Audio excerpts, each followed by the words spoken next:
Good morning विद्यार्थी मित्रों। Chemistry ની અંદર ચેપ્ટર નંબર 4 રાસાયણિક બંધન અને આણ્વીય રચના। રાસાયણિક બંધનની વાત કરીએ તો આપણે અત્યારે વિદ્યુત સહસંયોજક બંધ એટલે કે આયનીય બંધની ચર્ચા કરી। આ ઉપરાંત સહસંયોજક બંધની પણ ચર્ચા કરી। છેલ્લે આપણે જે વિદ્યુત સહસંયોજક બંધ સમજી ગયા કે જેની અંદર ધનાયન અને ઋણાયન વચ્ચે જે સ્થિર વિદ્યુતીય આકર્ષણ બળ છે એને આપણે વિદ્યુત સંયોજક બંધ તરીકે ઓળખીએ છીએ। વિદ્યાર્થી મિત્રો, આ જે વિદ્યુત સંયોજક બંધ છે એના માટે કેટલીક ટર્મિનોલોજી અથવા સહસંયોજક બંધ છે એના માટેના કેટલાક અગત્યના प्राचरो व्याख्याओं समझिए तो सौप्रथम लेटिस एंथैल्पी। तो लेटिस एंथैल्पी कोनी हुई तो कि जे विद्युत सहसंयोग बंध थी जोड़ायेला आयनीय घन पदार्थो होय ए आयनीय घन पदार्थमांथी धनायन अने ऋणायन दूर करवा माटे जरूरी ऊर्जाने लेटिस एंथैल्पी कहेवाय। छेल्ले आपणे एवुं समझ्या कि सोडियम प्लस गैसियस फॉर्म में और सोडियम माइनस गैसियस फॉर्म में बंने ज्यारे एकबीजा साथे जोड़ाय छे अने जे स्फटिकनी रचना करे छे, एक Na+6 Cl- साथे जोड़ाय ने एक Cl- 6 Na+ साथे जोड़ाय अने जे आखा कोई NaCl ना स्फटिकनुं निर्माण करे छे जेना माटे स्फटिक लेटाइस एंथैल्पी એટલે કે Na+ અને Cl- જોડાઈને જે NaCl બને છે એની સ્ફટિક લેટાઇસ એન્થાલ્પીનું જે ઋણ મૂલ્ય હતું એટલું જ મૂલ્યને આપવામાં આવે। કારણ કે અહીંયા આપણે સ્ફટિક લેટાઇસ એન્થાલ્પીની કિંમત આ રીતે મળતી હતી ફોર્મેશન ઓફ NaCl કેટલી હતી તો કે -788 કિલોજૂલ ઇન્ટુ મોલ। आ स्फटिक लेटाइस एंथैल्पी एनो मतलब एम कही सकीए कि Na+ गैसियस फॉर्म में प्लस Cl- गैसियस फॉर्म में एमांथी NaCl सॉलिड घन अवस्था में रूपांतर पामे ए दरमियान ऊर्जानो फेरफार એટલો થાય છે માઈનસ છે એટલે એટલી ऊर्जा મુક્ત થાય છે। જો વિદ્યાર્થી મિત્રો NaCl ને આટલી જ ધન ऊर्जा આપો એટલે પ્લસ કિંમત तो ए एनी थई लेटाइस एंथैल्पी। तो लेटाइस एंथैल्पी ની સ્પષ્ટ વ્યાખ્યા એ આ પ્રમાણે લખી શકીએ 1 મોલ ઘન સંયોજનને સંપૂર્ણપણે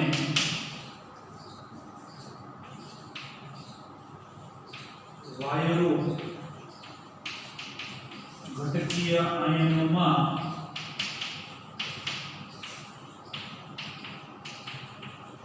रूपांतरण करवा माटे जरूरी ऊर्जा ने lettuce enthalpy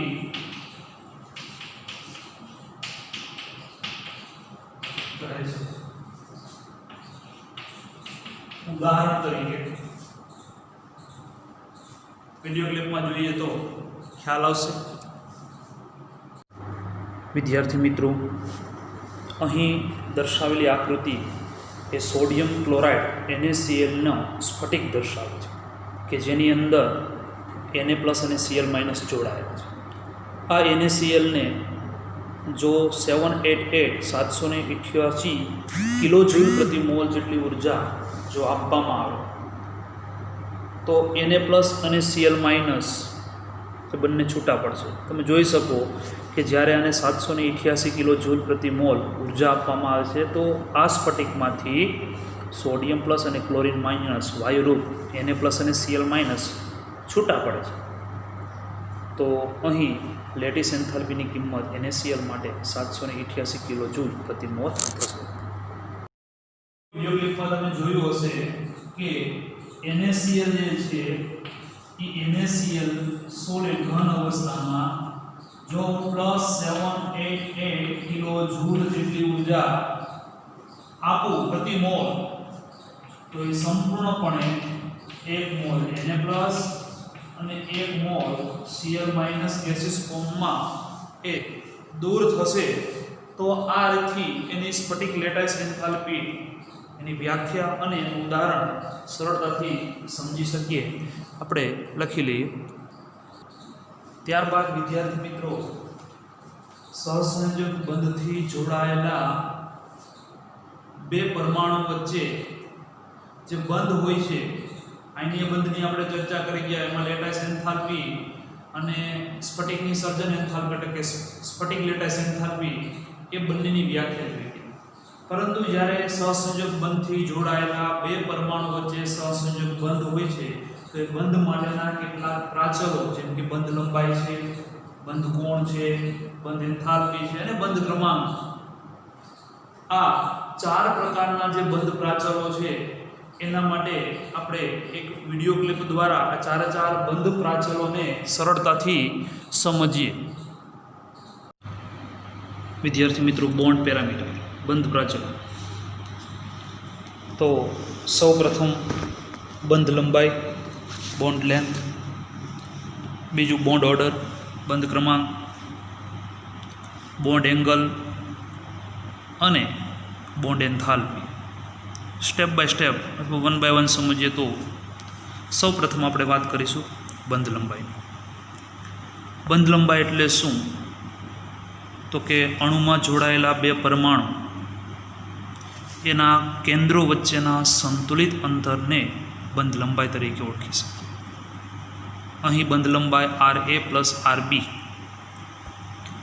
small ra + small rb એ બંને જે એની સહસંયોજક ત્રિજ્યા છે એના સરવાળાને આપણે બંધ લંબાઈ તરીકે ઓળખી શકીએ.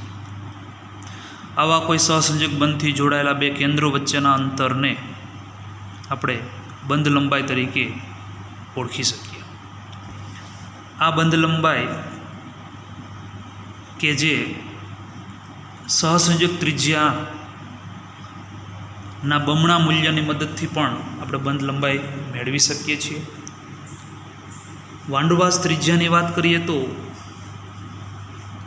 વાંડરવાલ્સ નામના વૈજ્ઞાનિકે અબંધકારક પરિસ્થિતિની અંદર જે બે અણુ એકબીજાની નજીક હોય છે એ બે અણુની એકબીજાની જે નજીકતમ બે કેન્દ્રો હોય છે એ કેન્દ્રો વચ્ચેના અંતરને સહસંયોજક વાંડરવાલ્સ ત્રિજ્યા તરીકે ઓળખી શકીએ.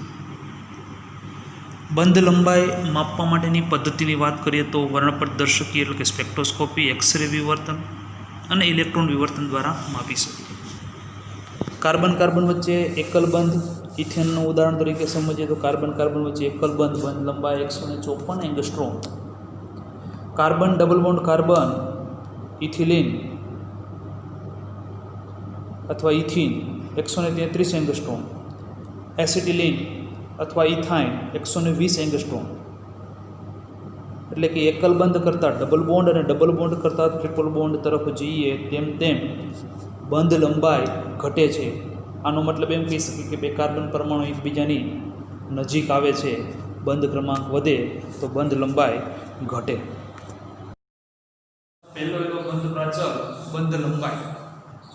તો સૌ પ્રથમ વાત કરીએ બંધ લંબાઈની વ્યાખ્યા. તમે વિડીયો ક્લિપમાં જોયો છે. બંધ લંબાઈની વ્યાખ્યા એટલે કે જે સહસંયોજક બંધથી જોડાયેલા બે પરમાણુ છે એમના બે કેન્દ્રો વચ્ચેના અંતરને, બે પરમાણુના કેન્દ્ર વચ્ચેના અંતરને બંધ લંબાઈ તરીકે ઓળખવામાં આવે છે. એને માપવા માટેના પદ્ધતિની વાત કરીએ તો વર્ણપટદર્શકી એટલે કે સ્પેક્ટ્રોસ્કોપિક પદ્ધતિ, ઇલેક્ટ્રોન વિવર્તન પદ્ધતિ, આ ઉપરાંત એક્સરે વિવર્તન પદ્ધતિનો પણ ઉપયોગ કરવામાં આવે છે. કઈ રીતથી માપવામાં આવે તો દાખલા તરીકે આ હાઇડ્રોજન અણુ છે, H2 અણુ. આ H2 અણુમાં હાઇડ્રોજન પરમાણુ બે એકબીજા સાથે જોડાયેલા છે.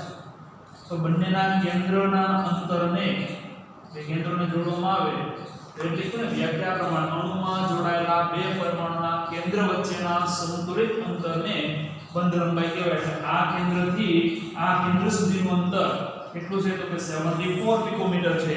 એટલે આને આપણે બંધ લંબાઈ તરીકે વ્યાખ્યાયિત કરી શકીએ.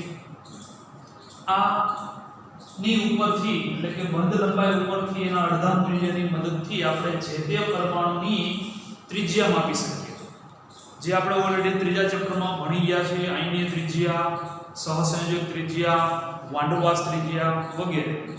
એમાંની ફરી એક સહસંયોજક ત્રિજ્યાની વાત કરીએ તો જો બે સમાન પરમાણુ હોય તો કોઈ વાંધો ન આવે, બંને વચ્ચેનું સમતુલ્ય અંતર, જેમ કે ક્લોરીન માટે આપણે આગળના ત્રીજા ચેપ્ટરમાં જોઈએ કે ક્લોરીન સાથે ક્લોરીન જોડાયેલો હોય તો બે કેન્દ્ર વચ્ચેના અંતરના અડધા મૂલ્યને આપણે સહસંયોજક ત્રિજ્યા કહેતા. પરંતુ જ્યારે વિષમ પરમાણુ હોય એટલે કે દાખલા તરીકે એક ક્લોરીન અને એક હાઇડ્રોજન તો ત્યારે બંને વચ્ચેની સહસંયોજક ત્રિજ્યા માપવા માટે શું કરવામાં આવે તો એના માટેની વ્યાખ્યા સમજીએ તો બંધિત અવસ્થાના કોઈ પણ પરમાણુના કોર એટલે કે જે બાહ્યતમ કોષ છે બંને એકબીજાને સંકળાયેલા હોય, કોર કે જે સંલગ્ન પરમાણુના કોર સાથે સંપર્કમાં છે તેમની ત્રિજ્યા પરથી સહસંયોજક ત્રિજ્યા મેળવી શકાય. જેમ કે અહીંયા AB અણુની વાત કરીએ જેની અંદર પરમાણુ એક A અને બીજો પરમાણુ B છે તો A પરમાણુ કે જેની ત્રિજ્યા r a, B પરમાણુ કે જેની ત્રિજ્યા rb થતી હોય તો સહસંયોજક ત્રિજ્યા આ બંનેના સરવાળો કરી અને એની અડધા મૂલ્યની મદદથી આપણે સહસંયોજક ત્રિજ્યા મેળવી શકીએ. એટલે r ra rb એ બંને વચ્ચેની એ બંધ લંબાઈ થશે અને એના અડધા મૂલ્યની મદદથી આપણે સહસંયોજક ત્રિજ્યા મેળવી શકીએ. બરાબર સમજીએ. અહીંયા r જે વેલ્યુએશન દર્શાવે છે એ બંધ લંબાઈ દર્શાવે છે અને એનું અડધું મૂલ્ય એ આપણે સહસંયોજક ત્રિજ્યાની મદદથી મેળવી શકીએ. આપણે માત્ર ને માત્ર બંધ લંબાઈ માટેની આટલી જ માહિતી આપણે લખવાની છે જે આપણે નોટ ડાઉન કરી લઈએ. વિદ્યાર્થી મિત્રો, બંધકોણની ચર્ચા કરીએ તો વિવિધ પ્રકારના બંધારણો, અણુઓના વિવિધ પ્રકારના બંધારણોમાં મધ્યસ્થ પરમાણુની આસપાસ જે બંધિત ઇલેક્ટ્રોન ધરાવતી કક્ષકો હોય, કક્ષકો વચ્ચેના કોણને બંધકોણ કહે છે. મિથેનનું ઉદાહરણ જોઈએ તો CH4, એમાં કાર્બન એ 4 હાઇડ્રોજન સાથે બંધિત કક્ષકો અહીંયા દર્શાવે છે. આ બંધિત કક્ષકો વચ્ચેનો કોણ 109 ડિગ્રી 28 મિનિટ છે. એટલે એમ કહી શકીએ કે મિથેનની અંદર હાઇડ્રોજન, કાર્બન અને હાઇડ્રોજન વચ્ચેનો બંધ કોણ 109 ડિગ્રી 28 મિનિટ છે. આવા કેટલાક અન્ય ઉદાહરણની વાત કરીએ તો ઓક્ટાહેડ્રલ અષ્ટફલકીય સંકીર્ણ સંયોજનની અંદર લંબ એટલે કે 90 ડિગ્રી કોણ જોવા મળે. જો કોઈ લિનિયર એટલે કે રેખીય અણુ હોય તો 180 ડિગ્રી જોવા મળશે. અને જો કોઈ ત્રિકોણીય હોય, સમત્રિકોણીય અણુ તો એની અંદર બંધ કોણ 120 ડિગ્રી સમતલ્ય સમત્રિકોણ. માપવા માટેનું સાધન વર્ણપટ દર્શકી છે. વિદ્યાર્થી મિત્રો, બંધકોણ આમ તો બંધકોણ એટલે ખૂણો ક્લિયર જ છે. બંધ રચાતો હોય એની વચ્ચે જે કોણ હોય એને આપણે બંધકોણ કહી શકીએ. પણ સ્પષ્ટ વ્યાખ્યા આ પ્રમાણે આપી શકીએ કે જ્યારે અણુ અથવા સંકીર્ણ સંયોજન, જે આપણે 12મા ધોરણની અંદર સંકીર્ણ આયનો ભણવાના છીએ, એટલે અણુ અથવા સંકીર્ણ આયનની અંદર જે મધ્યસ્થ પરમાણુ હોય એ મધ્યસ્થ પરમાણુ જે બંધ બનાવતા હશે અને એટલા માટે બંધિત ઇલેક્ટ્રોન ની કક્ષકો એટલે જે બંધ બનાવતા હશે એ બંધિત ઇલેક્ટ્રોન ધરાવતી કક્ષકો વચ્ચેના કોણને બંધકોણ કહે. સ્પષ્ટ વ્યાખ્યા પ્રમાણે અણુ અથવા સંકીર્ણ આયનમાં મધ્યસ્થ પરમાણુની આસપાસ બંધન ઇલેક્ટ્રોન ધરાવતી કક્ષકો વચ્ચેના કોણને બંધકોણ કહે છે. ઉદાહરણ તરીકે H2 અણુ જોઈએ તો મધ્યસ્થ પરમાણુ આપણે ખ્યાલ છે કે આના કરતા આની વિદ્યુત ઋણતા વધારે છે. એટલે હકીકતમાં મધ્યસ્થ આ પરમાણુ ન આવી શકે, પરંતુ હાઇડ્રોજન હોઈ શકે. પરંતુ અહીંયા ઓક્સિજનની બંને બાજુ હાઇડ્રોજન જોડાયેલા છે. એટલે મધ્યસ્થ પરમાણુ ઓક્સિજન છે, એની આજુબાજુમાં બે હાઇડ્રોજન જોડાયેલા છે. આ બંને હાઇડ્રોજન જોડાયેલા જે બંધકારક આ બંધ છે બંધ ધરાવતી કક્ષકો મેં કક્ષકો પણ દર્શાવેલી છે આ 2 ઇલેક્ટ્રોન ધરાવતી અબંધકારક કક્ષક છે આ 2 ઇલેક્ટ્રોન ધરાવતી અબંધકારક કક્ષક છે પરંતુ હાઇડ્રોજન સાથે જે બંધકારક કક્ષકો જે છે એ કક્ષકો વચ્ચેનો કોણ પાણીમાં બે બંધકારક કક્ષકો વચ્ચેનો જે કોણ મળે છે 104.5 ડિગ્રી એટલા માટે આપણે એમ કહી શકીએ કે પાણીમાં હાઇડ્રોજન ઓક્સિજન હાઇડ્રોજન વચ્ચેનો બંધ અથવા બંધ કોણ કેટલો મળે તો કે 104.5 ડિગ્રી મળે માપવા માટેના સાધનની વાત કરીએ તો આગળ ચર્ચા કરી એ પ્રમાણે પદ્ધતિની વાત કરીએ તો વર્ણપટ દર્શકીય પદ્ધતિ દ્વારા બંધ કોણને માપવામાં આવે છે બંધ કોણ માટે માત્ર ને માત્ર આપણે એટલા જ અગત્યના મુદ્દાઓની ચર્ચા કરવાની હોવાથી લખી લઈએ વિદ્યાર્થી મિત્રો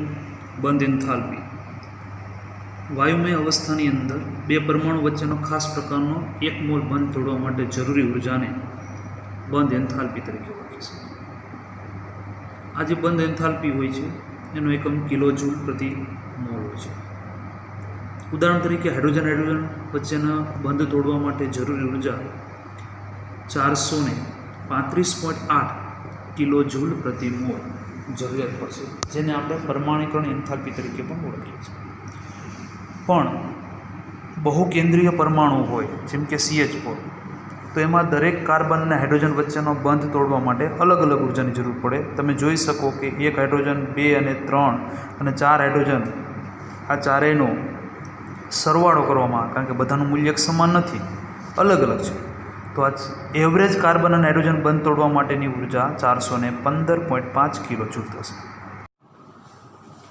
ત્યારબાદ વિદ્યાર્થી મિત્રો બંધ એન્થાલ્પીની ચર્ચા કરીએ તો બંધ એન્થાલ્પી એટલે શું તો બંધ તોડવા માટે જરૂરી ઉર્જાને બંધ એન્થાલ્પી તરીકે ઓળખી શકાય સ્પષ્ટ વ્યાખ્યા વિદ્યાર્થી મિત્રો બંધ એન્થાલ્પીની આ પ્રમાણે આપી શકીએ વાયુમય અવસ્થામાંના બે પરમાણુ વચ્ચેના ખાસ પ્રકારના જે બંધ હોય છે એટલે ખાસ પ્રકારના 1 મોલ બંધને તોડવા માટે જરૂરી ઉર્જાને બંધ એન્થાલ્પી તરીકે ઓળખી શકાય જેને પરમાણુકરણ એન્થાલ્પી તરીકે પણ ઓળખી શકાય કારણ કે બંધ તૂટશે ત્યારે પરમાણુમાં રૂપાંતર થાય છે એટલા માટે પરમાણુકરણ એન્થાલ્પી એટોમાઇઝેશન એન્થાલ્પી એટલા માટે ડેલ્ટા A H વડે દર્શાવવામાં છે થીટા એ આ જે ઉપર દર્શાવ્યું છે એ થીટા જે પ્રમાણિત અવસ્થા દર્શાવે છે 298 કેલ્વિન તાપમાને પ્રમાણિત અવસ્થા માટેની બંધ એન્થાલ્પી દર્શાવે છે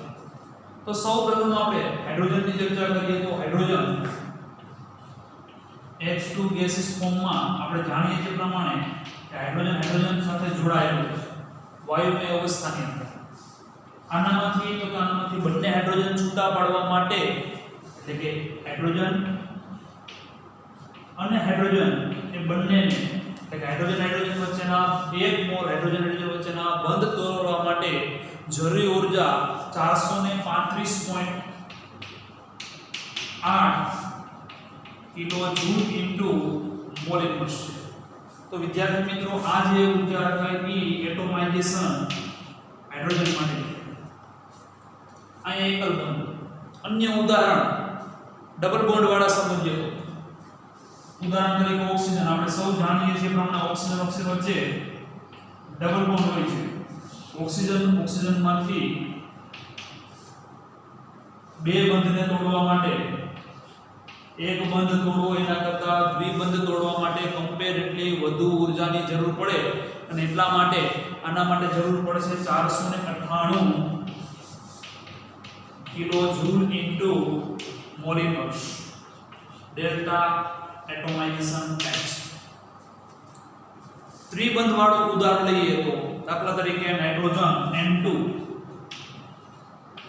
નાઇટ્રોજન વચ્ચે 3 બંધ હોય છે આવા નાઇટ્રોજન ગેસીસ ફોર્મમાંથી નાઇટ્રોજન પરમાણુ અને બીજો નાઇટ્રોજન પરમાણુ તોડવા માટે બે નાઇટ્રોજન પરમાણુને તોડવા માટે સૌથી ઊંચી ઉર્જાની જરૂર પડે 946 કિલોજૂલ ઇન્ટુ મોલ ઇન્વર્સ ઉર્જાની જરૂર પડે વિદ્યાર્થી મિત્રો કમ્પેરેટિવલી એક કરતા દ્વિબંધ અને દ્વિબંધ કરતા દ્વિબંધ તોડવા માટે વધુ ઉર્જાની જરૂર પડે ઉલટી રીતથી અથવા બીજી રીતથી વાત કરીએ તો બંધ વિયોજન એન્થાલ્પીનું જેટલું મૂલ્ય વધારે એટલું અણુમાં પ્રબળ બંધન હશે. તો કે છેલ્લે આપણે આ બધા જ પ્રકારના પ્રાચલો વચ્ચેનો સંબંધ આપણે સમજવાના છે. બંધ કોણ નહીં, બંધ લંબાઈ, બંધ એન્થાલ્પી અને બંધ ક્રમાંક. એટલે જેટલી વિયોજન એન્થાલ્પીનું મૂલ્ય વધારે એટલું જ એ બંધ વધારે પ્રબળ છે. આ આપણે ચર્ચા કરી હાઇડ્રોજન સાથે હાઇડ્રોજન, ઓક્સિજન સાથે ઓક્સિજન અને નાઇટ્રોજન સાથે નાઇટ્રોજન, એટલે કે સમપરમાણુ. પણ જો વિષમ પરમાણુ અણુ હોય અથવા વિષમ કેન્દ્ર ધરાવતા અણુ હોય તો એના માટેની બંધ એન્થાલ્પીની વાત કરીએ તો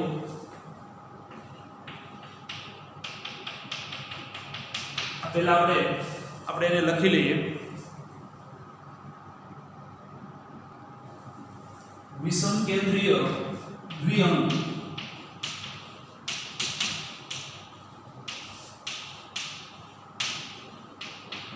દ્વિઅણુ એનો મતલબ કે એની સાથે બે પરમાણુ જોડાય.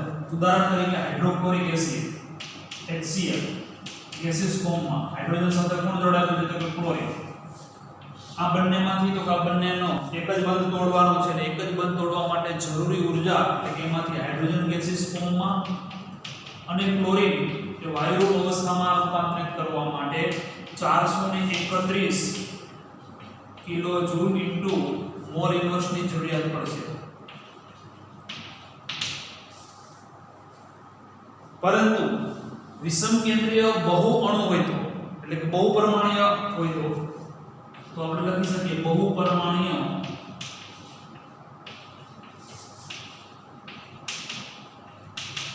વિષમ કેન્દ્રીય અણુ બહુ પરમાણુ. ઉદાહરણ તરીકે પાણી H2O જેની અંદર 3 પરમાણુ છે, 2 હાઇડ્રોજન અને 1 ઓક્સિજન. બંધની વાત કરીએ તો આ રીતે બંધ થોડી વાર પહેલા જ બંધ કોણ આધારે સમજી. તો અહીંયા ઓક્સિજન અને હાઇડ્રોજન બંધ તૂટે અથવા આ ઓક્સિજન અને હાઇડ્રોજન બંધ તૂટે બંને માટે એક સમાન પરમાણુકરણ એન્થાલ્પી અથવા બંધ એન્થાલ્પી હોતી નથી. શા માટે? તો કે એક બંધ તૂટે એટલે ઓક્સિજનની આજુબાજુનું અવકાશીય ઇલેક્ટ્રોન ગોઠવણી બદલાય. ઉદાહરણ તરીકે સમજીએ તો આ પ્રમાણે કે આમાંથી એક હાઇડ્રોજન વાયુરૂપ દૂર કરીએ એટલે હવે શું વધે તો કે OH ગેસીસ.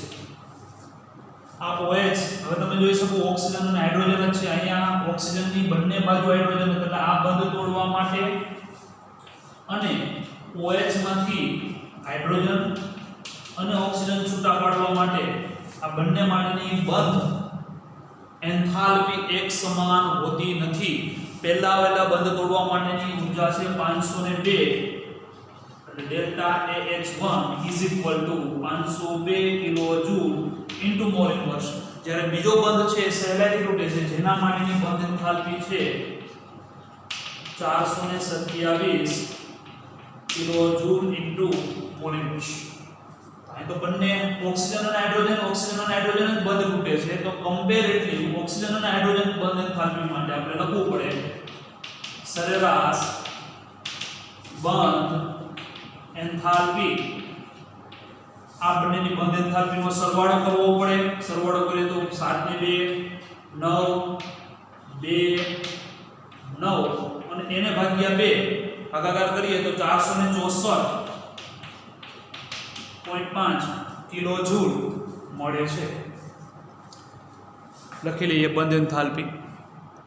વિદ્યાર્થી મિત્રો, બંધ ક્રમાંક એટલે કે બે પરમાણુ વચ્ચે રહેલા બંધની સંખ્યાને બંધ ક્રમાંક તરીકે ઓળખવામાં છે.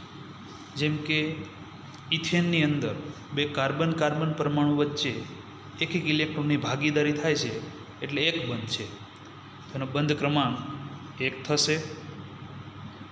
જ્યારે ઇથિન હોય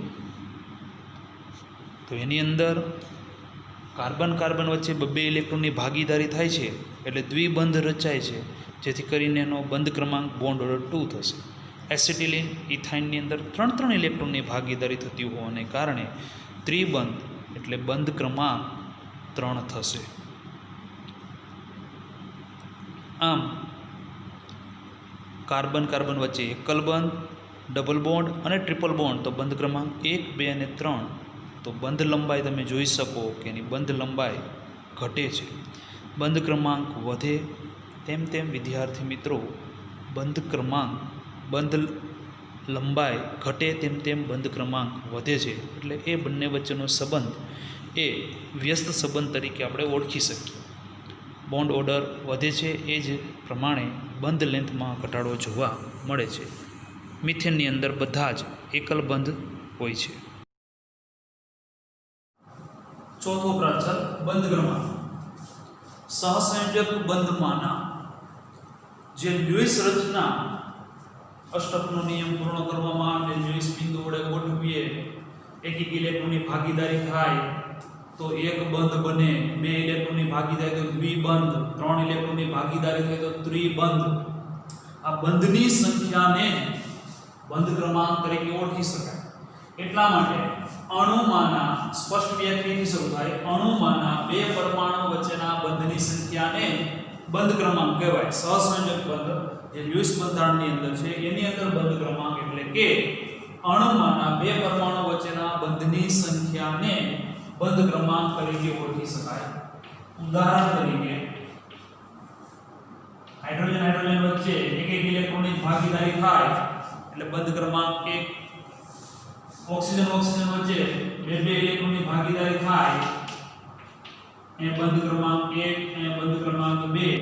નાઇટ્રોજન વચ્ચે 3 ઇલેક્ટ્રોનની ભાગીદારી થાય છે એટલે 3 બંધ એટલે બંધ ક્રમાંક 3. બોન્ડિંગ ઓર્ડર બંધ ક્રમાંક 3. વિષમ પરમાણુની વાત કરીએ તો કાર્બન અને ઓક્સિજન વચ્ચે 3 બંધની ભાગીદારી થાય છે એટલા માટે એના માટેનો પણ બંધ ક્રમાંક 3 થશે. મિથેનની વાત કરીએ તો કાર્બન હાઇડ્રોજન વચ્ચે બધી જગ્યાએ એક જ હોય છે એટલા માટે કાર્બન અને હાઇડ્રોજન વચ્ચેનો બંધ ક્રમાંક 1. કાર્બન અને હાઇડ્રોજન વચ્ચેનો બંધ ક્રમાંક 1. કાર્બન અને હાઇડ્રોજન વચ્ચેનો બંધ ક્રમાંક 1 આ પ્રમાણે આપણે દર્શાવી શકીએ. ત્યારબાદ તો કે બંધ ક્રમાંક, બંધ લંબાઈ અને બંધ એન્થાલ્પી વચ્ચેનો સંબંધ. બંધ ક્રમાંક, બંધ લંબાઈ અને બંધ એન્થાલ્પી વચ્ચેનો સંબંધ. થોડીવાર પહેલા જે આપણે બંધ એન્થાલ્પી જોઈ ગયા એમાં આપણે એવું જોયું હતું કે એકલ બંધ હોય એના કરતા ડબલ બોન્ડ હોય તો એના માટે ઊર્જા વધારે જરૂર પડતી હતી. અને આપણે એ પણ ખ્યાલ છે કે એક બંધ તોડવો એના કરતા 2 બંધને તોડવા માટે ઊર્જા વધારે જરૂર પડે. શા માટે વધારે જરૂર પડે? તો કે એકલ બંધ કરતા ડબલ બોન્ડની અંદર અણુ એકબીજા નજીક આવે, જે તમે વિડિયો ક્લિપમાં પણ જોયું હશે. બંધ એન્થાલ્પી અને બંધ લંબાઈ આ બંને વચ્ચેનો સંબંધની વાત કરીએ અને બંધ ક્રમાંક અને બંધ લંબાઈની વાત કરીએ તો આ પ્રમાણે દર્શાવી શકીએ કે બંધ ક્રમાંક proportional to બંધ લંબાઈ એટલે બંધ એન્થાલ્પી. એનો મતલબ એમ કહી શકીએ કે બંધ ક્રમાંક વધે તેમ તેમ બંધ એન્થાલ્પી વધે. 1 કરતા 2 અને 2 કરતા 3 બંધ તોડવા માટે વધુ ઊર્જાની જરૂર પડે. પરંતુ બંધ ક્રમાંક વધે તેમ બંધ લંબાઈ ઘટે છે એટલે proportional to 1/બંધ લંબાઈ. એટલે આ થયું ત્રણેય વચ્ચેનો સંબંધ જે પણ આપણા માટે ખૂબ અગત્યનો છે એ પણ આપણે સાથે નોંધીશું. ત્યારબાદ સમ ઇલેક્ટ્રોનીય સ્પીસીસ જોઈ ગયા કે જેની અંદર ઇલેક્ટ્રોનની સંખ્યા સમાન હોય એવા આપણે આયનો જોઈ ગયા. અહીંયા આપણે ચર્ચા કરવાની છે સમ ઇલેક્ટ્રોનીય અણુ.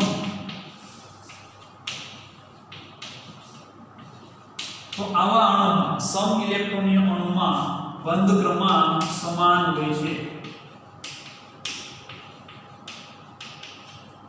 બંધ ક્રમાંક સમાન હોય છે એટલે જો તમે એક અણુનો બંધ ક્રમાંક જાણતા હોય અને એની સાથે કોઈ સમ ઇલેક્ટ્રોનીય બીજું બંધારણ હોય તો એનો બંધ ક્રમાંક તમે આપમેળે જાતે જ કહી શકો. ઉદાહરણ તરીકે ફ્લોરિન છે F2 એનો બંધ ક્રમાંક આપણે જાણીએ છીએ. ફ્લોરિન વચ્ચે એકલ બંધ હોય એટલે આની અંદર આપણે બંધ ક્રમાંક જાણીએ છીએ. આની અંદર ઇલેક્ટ્રોનની સંખ્યાની વાત કરીએ તો એક ફ્લોરિન જેનો પરમાણુ ક્રમાંક 9 છે એટલે 9 ગુણ્યા 2 એટલે 9 દુને 18 ઇલેક્ટ્રોન છે.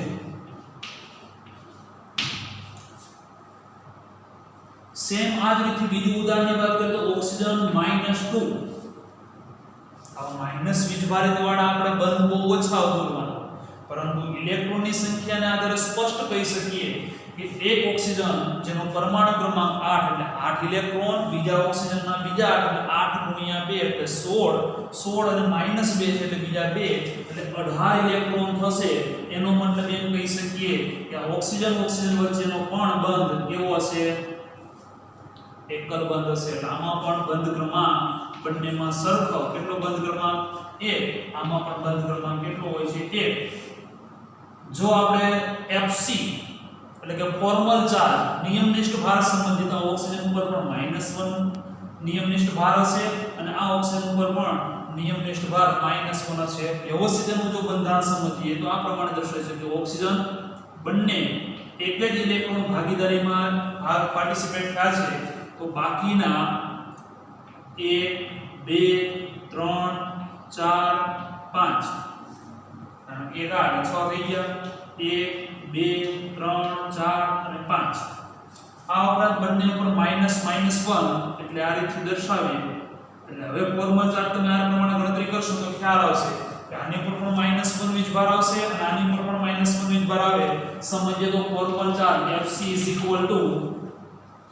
ઓક્સિજન પરમાણુ બંનેના સેમ છે એટલે પહેલો ઓક્સિજન પરમાણુ અને બીજો ઓક્સિજન પરમાણુ બંને માટેની ગણતરી કરીએ તો આના માટે Fc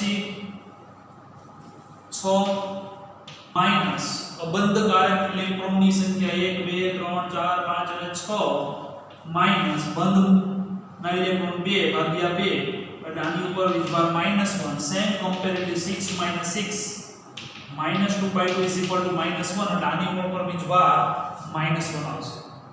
અન્ય ઉદાહરણની ચર્ચા કરીએ તો વિદ્યાર્થી મિત્રો અહીંયા આપણે આ બાજુ ઉદાહરણની વાત કરીએ તો N2 જેની અંદર આપણે બંધ ક્રમાંક જાણીએ છીએ કે N2 ની અંદર બંધ ક્રમાંક 3 છે, તો એના જેવા સમ ઇલેક્ટ્રોનીય સ્પીસીસ એટલે CO, એના જેવા સમ ઇલેક્ટ્રોનીય સ્પીસીસ એટલે NO+ છે કે નહીં. પહેલા સમ ઇલેક્ટ્રોનીય સ્પીસીસ એ સમજીએ. એક નાઇટ્રોજન પરમાણુ ક્રમાંક 7 એટલે એની અંદર 7 ઇલેક્ટ્રોન, બે નાઇટ્રોજન જોડાશે એટલે આમાં થશે 14 ઇલેક્ટ્રોન. કાર્બન પરમાણુ ક્રમાંક 6 અને 8 એટલે 14 ઇલેક્ટ્રોન. નાઇટ્રોજનનો પરમાણુ ક્રમાંક 7 અને 8 એટલે 15 અને +1 છે એટલે 1 ઇલેક્ટ્રોન દૂર એટલે આમાં પણ 14 ઇલેક્ટ્રોન છે. આમાં આપણે જાણીએ છીએ કે એનો બંધ ક્રમાંક 3 છે એટલે ત્રણે સ્પીસીસ ની અંદર બોન્ડિંગ ઓર્ડર BO અને ટૂંકમાં BO તરીકે પણ ઓળખવામાં આવે છે કારણ કે એને અંગ્રેજીમાં બોન્ડ ઓર્ડર તરીકે ઓળખવામાં આવે છે એટલે BO બોન્ડિંગ ઓર્ડર એનો કેટલો થશે? 3. વિદ્યાર્થી મિત્રો આવા ખાસ કરીને નેટ અને જી ની અંદર પ્રશ્નો પૂછાશે એટલે ખાસ આપણે એને હાઇલાઇટ દ્વારા નોંધી લઈએ. નેક્સ્ટ સંસ્પંદન રચનાઓ. વિદ્યાર્થી મિત્રો આપણે જે લ્યુઇસ બંધારણ દોરીએ છીએ ઘણી બધી વખત એવું બને છે કે આવા લ્યુઇસ બંધારણો એ પ્રયોગ દ્વારા મળેલા તમામ પ્રકારના ગુણધર્મો સ્પષ્ટપણે સમજાવી શકતા નથી.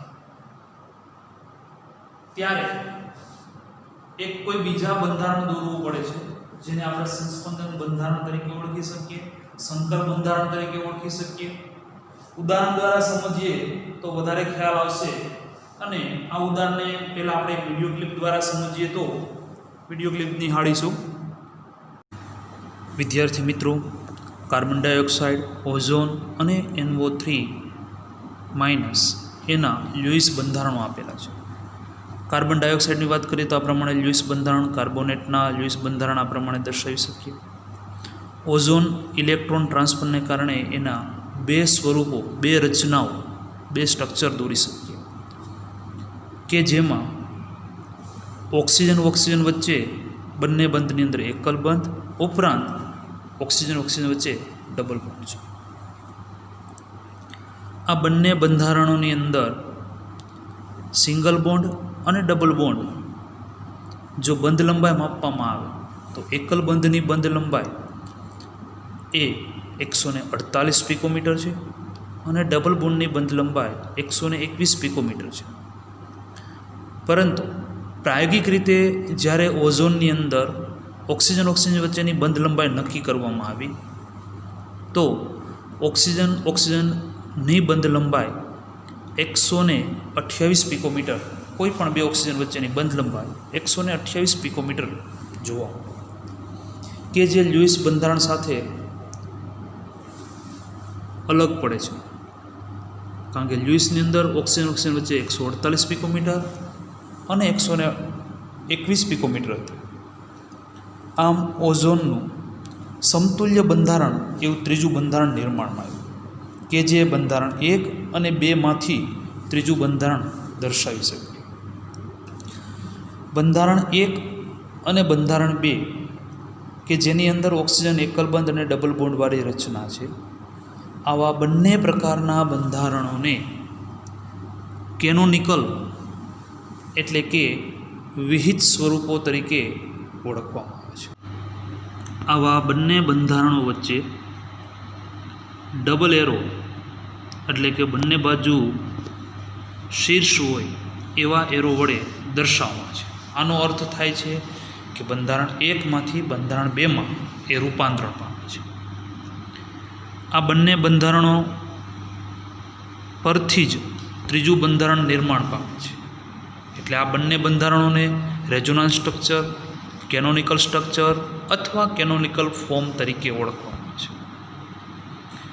એમાંથી મળતું ત્રીજું બંધારણ જે છે એ ત્રીજા બંધારણને સંસ્પંદન સંકરણ તરીકે ઓળખવામાં આવે છે. આવા સંસ્પંદન સંકરણ બંધારણની અંદર જે પરમાણુ વચ્ચેની બંધ લંબાઈ હોય છે એ બંને વિહિત સ્વરૂપના બંધ લંબાઈની મધ્યસ્થ બંધ લંબાઈ તરીકે દર્શાવવામાં છે. જેમ કે અહીં ઓઝોનની અંદર જે સંસ્પંદન બંધારણ છે એની બંધ લંબાઈ 128 પિકોમીટર છે. મિત્રો વિડિયો ક્લિપમાં તમે જોયું હશે કે ઓક્સિજન પરમાણુ જે છે ઓઝોન અણુ O3 એની અંદર ઓક્સિજન પરમાણુની ઇલેક્ટ્રોનની ગોઠવણી કરીએ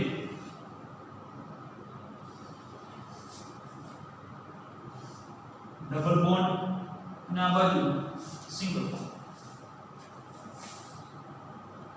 ઇલેક્ટ્રોનની ગોઠવણી માટે બાકી રહેલા ઇલેક્ટ્રોનને પણ આપણે સાથે દર્શાવીએ એટલે વધારે ખ્યાલ આવે.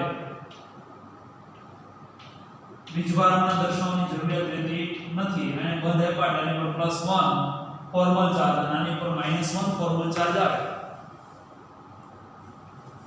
આ લ્યુઇસ બંધારણ છે. આ લ્યુઇસ બંધારણ એ પ્રયોગ દ્વારા ઓઝોનની બંધ લંબાઈ માપવામાં આવે તો ઓઝોન એકલબંધ અને ઓઝોન ડબલ બોન્ડ ઓક્સિજન એકલબંધ અને ઓક્સિજન ડબલ બોન્ડ ઓક્સિજનની બંધ લંબાઈ અનુક્રમે 148 પિકોમીટર અને 121 પિકોમીટર મળવી જોઈએ. પરંતુ પ્રાયોગિક રીતે ઓઝોનના કોઈ પણ ઓક્સિજન વચ્ચેની બંધ લંબાઈ માપવામાં આવી. ઓઝોનના કોઈ પણ આ બે ઓઝોન ઓક્સિજનના અણુ વચ્ચે અથવા આ બે ઓક્સિજનના અણુ વચ્ચે બંધ લંબાઈ માપવામાં આવી તો O3 માં બંધ લંબાઈ 128 પિકોમીટર. એટલે એનો મતલબ એમ કહી શકીએ કે આ જે બંધારણ અથવા આના જેવું બીજું બંધારણ એટલે કેવું કે આના જેવું બીજું બંધારણ આ પ્રમાણે દર્શાવી શકીએ કે ઓક્સિજન આ બાજુ ડબલ બોન્ડ ઓક્સિજન અને આ બાજુ સિંગલ બોન્ડ ઓક્સિજન. એટલે સ્ટ્રક્ચર 1 અને સ્ટ્રક્ચર 2 બંનેની અંદર એક એકલ બંધ છે એટલે 148 પિકોમીટર મળવું જોઈએ. એક ડબલ બોન્ડ છે એટલે 121 પિકોમીટર બંને માટે બંધ લંબાઈ મળવી જોઈએ. પણ પ્રાયોગિક રીતે બંધ લંબાઈ માપવામાં આવી તો બંધ લંબાઈ 128 પિકોમીટર મળી. આનો મતલબ એમ કહી શકીએ કે આ બંનેની એવરેજ એટલે આ બંને બંધારણો છે એ પ્રાયોગિક મૂલ્ય સાથે સુસંગત નથી અને એટલા માટે ત્રીજું આનું સંકરણ બંધારણ દોરવામાં આવ્યું. એ સંકરણ બંધારણ આ પ્રમાણે દર્શાવી શકીએ. સ્ટ્રક્ચર 1 અને સ્ટ્રક્ચર 2 એ બંને કેનોનિકલ એટલે કે વિહિત સ્વરૂપો છે. સ્ટ્રક્ચર 1 અને 2 એ વિહિત સ્વરૂપો દર્શાવે છે. જ્યારે એમાંથી મળતું સ્ટ્રક્ચર 3 એટલે આ પ્રમાણે ઓક્સિજન બંને વચ્ચે એકલ બંધ તો છે પણ સાથે સાથે બીજો જે બંધ છે એ ડોટેડ બંધ વડે દર્શાવીએ તો આ રીતથી આપણે ત્રીજું સ્ટ્રક્ચર સંસ્પંદન સ્ટ્રક્ચર દોરી શકીએ. એટલે વિદ્યાર્થી મિત્રો આ જે ઓક્સિજન વચ્ચેની જે બંધ લંબાઈ છે એ કેટલી તો કે 128 પિકોમીટર અને અહીંયા પણ 128 પિકોમીટર. એટલે સ્ટ્રક્ચર 1 અને 2 કે જે દ્વિસ બંધારણ છે એ પ્રાયોગિક મૂલ્ય સાથે સુસંગત થતા નથી. એટલા માટે આ બંનેનું સંસ્પંદન સંકર બંધારણ એટલે ત્રીજું જે બંધારણ છે એ સંસ્પંદન સંકર બંધારણ તરીકે ઓળખી શકીએ. આ સંસ્પંદન સંકરણ બંધારણ છે એ પ્રાયોગિક મૂલ્ય સાથે સુસંગત હોય છે. તો આ રીતે આપણે ઓઝોનમાં સંસ્પંદન બંધારણ રચના સમજાવી શકીએ. એની અંદર કેનોનિકલ એટલે કે વિહિત સ્વરૂપો અને એની ઉપરથી બનતા એ તમે સંસ્પંદન સંકરણ બંધારણ સમજાવો છો. આ જે ઘટના જે સંસ્પંદન ઘટના થાય છે એને કારણે અણુને સ્થાયી બનાવે છે. સંસ્પંદન અણુને સ્થાયી બનાવે છે એનું કારણ છે કે જ્યારે સંસ્પંદન સંકરણ બંધારણ હોય છે એની ઊર્જા એ બંને જે કેનોનિકલ એટલે કે જે વિહિત સ્વરૂપની બંધારણની ઊર્જા હોય એના કરતાં ઓછી હોય એટલે સ્થાયી બનાવે. ઉદાહરણ તરીકે ઓઝોનની વાત કરીએ તો ઓઝોનનું એક બંધારણ ઇલેક્ટ્રોન ટ્રાન્સફર થાય છે એટલે બીજું બંધારણ આ પ્રમાણે double bond oxygen double bond. તો હકીકતમાં બંધ અહીંથી ટ્રાન્સફર થાય છે ઇલેક્ટ્રોન અહીંથી ટ્રાન્સફર થાય અને અહીંયાથી એ ઇલેક્ટ્રોન અહીંથી આવે છે. આ બંનેનું એટલે કે સ્ટ્રક્ચર 1 અને સ્ટ્રક્ચર 2 એનું સ્ટ્રક્ચર 3 જે સ્થાયિત્વ પ્રાપ્ત કરે છે જેને આપણે સંસ્પંદન સંકરણ બંધારણ વાત કરી. આ ત્રીજું બંધારણ. બીજો પોઈન્ટ આના દ્વારા સમજી શકાય કે સંસ્પંદન એકમ દરે બંધ ખાસિયતોની સરાસરી કરે. આમાં એકલ બંધ અને ડબલ બોન્ડ છે દર્શાવે છે અને એટલા માટે એકલ બંધની બંધ લંબાઈ અને ડબલ બોન્ડની બંધ લંબાઈ આ એકલ બંધની બંધ લંબાઈ અને ડબલ બોન્ડની બંધ લંબાઈ જ્યારે અહીંયા ઓક્સિજન વચ્ચેની જે બંધ લંબાઈ છે એ બંને એની સરાસરીની નજીક જ હોય છે. તો આ રીતે આપણે સંસ્પંદન સમજી શકીએ. લખી લઈએ.